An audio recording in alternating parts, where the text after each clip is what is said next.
ছাড়ি কোথা করে? আরে বৌদিকে মারছিস কেন? ছাড় ছাড় ছাড়। জানিস তোর বৌদি কি করেছে? লুকিয়ে লুকিয়ে একটা অন্য পরপুরুষের সঙ্গে কথা বলে। কি বলছিস রে দাদা? বৌদি তোমার নামে সব কি শুনছি? আমার দাদার কিসে কমতি আছে? বোন তুই ঘরে যা, আজ আমি ওকে মারতে মারতে এই ঘর থেকে বার করে দেবো।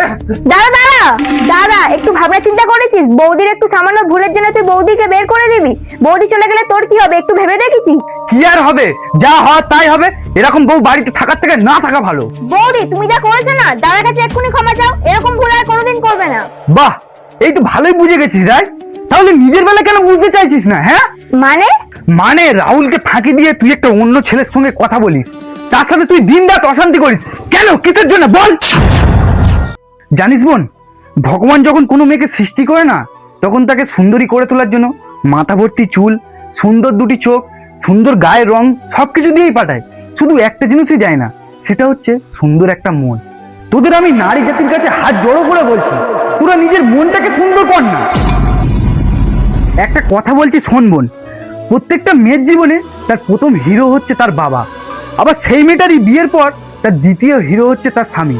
একটা কথা বলছি, কান খুলে শুনে রাখ। স্বামীকে অবহেলা করে এমন কোনো কুকর্ম কাজ করিস না যাতে তোর সংসার ধর্মে আঘাত লাগে। দাদা তুই আমাকে ক্ষমা করে দে, আমি আর এরকম ভুল কোনোদিন করব না।